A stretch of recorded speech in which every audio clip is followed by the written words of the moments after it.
खुलुमबाय बे समाव बडलेण्ड इंखं टेलिभिजननि स्टुडिअ'आव आं मिथिका नार्जारि दिनै मोनाबिलिनि गाहाय रादाबफ्राव दङ।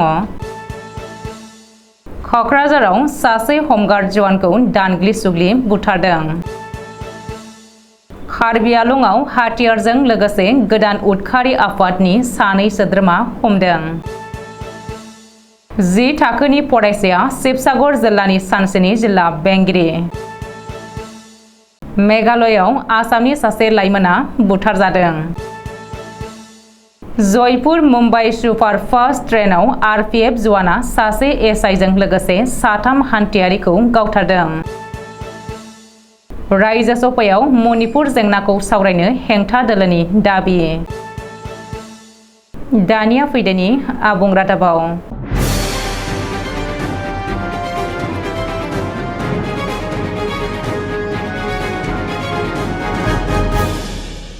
गोजोननि नोगोर क'क्राझाराव हिंसा। क'क्राझाराव सासे हमगार्ड जवानखौ दानग्लि सुग्लि बुथारनाय जाथाया सोराङाव फैदों। रबिबारखालि हराव बे गिख्रंथाव बुथारनाय जाथाया जादों। मिथिनो हानाय बायदिब्ला क'क्राझार नोगोरनि साहा फारसे थानाय आमगुरिनि दाब्ले गामियाव जादों बे बुथारनाय जाथाया। इनायै दानग्लि सुग्लि बुथार जानाय हमगार्ड जवानखौ चिरां जिल्लानि गुरुबासा राबनघाटनि थागिबि बासुदेब किस्कु होननानै सिनायथिनो हादों। हमगार्ड जवान बासुदेब किस्कुआ चिरां जिल्लानिनो बेंटल पुलिस थानायाव दङमोन। बासुदेब किस्कुखौ फन खालामनानै लिंहरनानै इनायै बुथारदों होननानै अजद सिखांदों। बबेखानि नखर आरो ओनसोलनि रायजोफोराबो बे जाथायखौ प्लेनिं खालामनानै बुथारनाय जाथाय होननानै सन्देह खालामदों। बेजों लोगोसे बे बुथारनाय जाथायजों लोब्बा थानाय दायनिगिरिफोरखौ 24 घन्टानि गेजेरावनो हमनानै गोख्रों आयेनारि साजा होनांगौ होननानै दाबि खालामदों। नङाब्ला गणतान्त्रिक आन्दलन खालामगोन होननानै आदिबासि फरायसा आफादा हुमखि होदों। ओरैहाय बे जाथायनि सायाव पुलिसा नायबिजिरनो जागायबाय होननानैबो सुलुङाव फोरमायदों। कार्बि आंलंआव गोदान उदखारि आफादनि सोद्रोमा हमदों। हाथियारजों लोगोसे हमदों गोदान उदखारि आफादनि सानै सोद्रोमाखौ। सुलुङाव फोरमायथिनाय बायदिब्ला कार्बि आंलंनि मानजा तिनिआलियाव सीआरपीएफ आरो कार्बि आंलं पुलिसा जथाय सिग्रोमनानै गंसे एल्ट' गारिनिफ्राय हाथियारजों लोगोसे अजद गोनां माखासे डकुमेन्टसफोर आरो सानै सुबुंखौ हमनो हादों। बबेखानि रैखाथि बिफाना सानै सुबुंजों लोगोसे गारिनिफ्राय कार्बि आंलंआव गोदानै जोनोम मोननाय उदखारि आफाद United People's Front of Karbi Anglong सुंदयै UPFKL मुंनि आफादनि गां 41 लाइजामफोरखौ जब्द खालामनो हादों। बेनिफ्राय हमजानाय बै सानै सुबुङा गोदान उदखारि आफाद UPFKL नि सोद्रोमा होननानै रोखा जादों।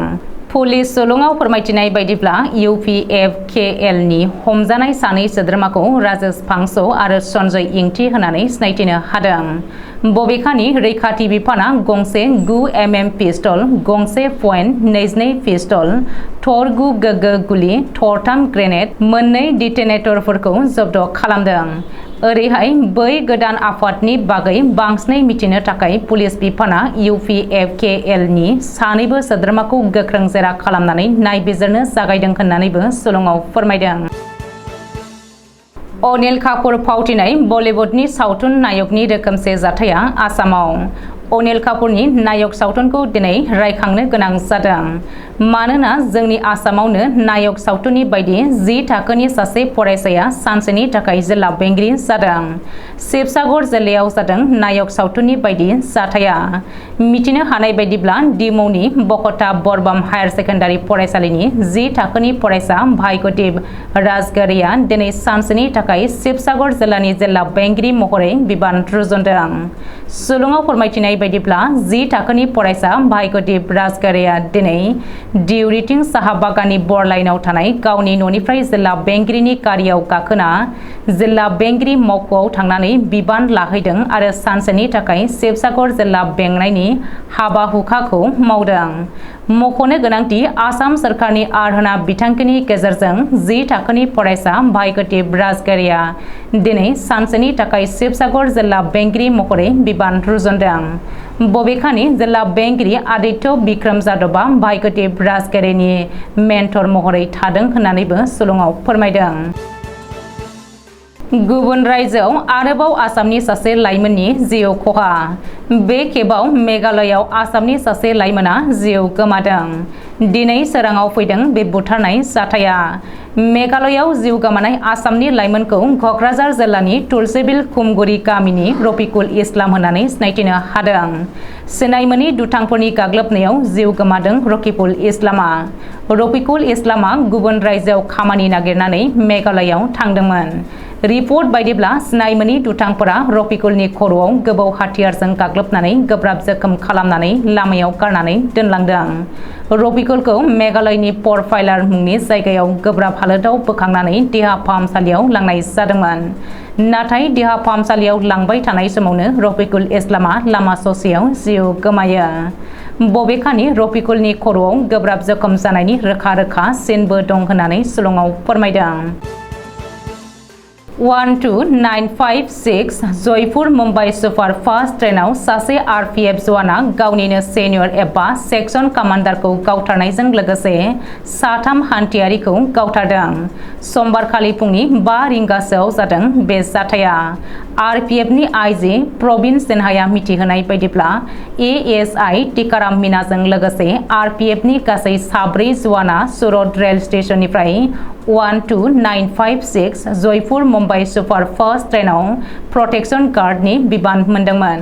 बे समावनो महाराष्ट्रनि भालकर रेल स्टेशननि साखाथियाव कन्स्टेबल चेतन सिंहआ गावनि एआरएम अट'मेटिक राइफलजों गावनिनो कामान्डार एएसआई टिकाराम मीनाखौ गावथारो आरो बेनि उनाव चेतन सिंहआ B5 बगिनि सासे हान्थियारिखौ गावथारो।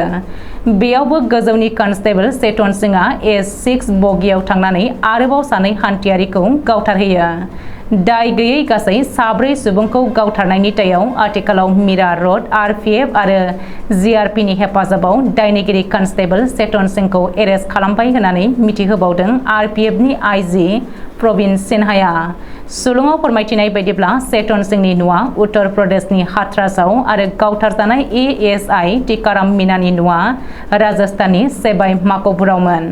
रेल प्रटेक्शन फर्सआ टिकाराम मीनानि न'खरनो 15 लाख रां आरो गोथै सावनायनि मुङाव 20,000 रां होनो होननानै फोसावदों। कंग्रेस दोलोआ सिगाङावनो फोथायनाय गैयै थांखि गथायखांनायनि उनाव आथिखालाव खुंथाय गोहोआव थानाय एनडीए सरकारा जेबो खेरखेरायखौ नुनानै हेंथा दोलोआ दैज्लांनि जथुमाव जेबो जेंनानि सायाव सावरायाजासेनो मणिपुरनि जेंनाखौ रायजो सभायाव सावरायनांगौ होननानै दाबि दैखांदों।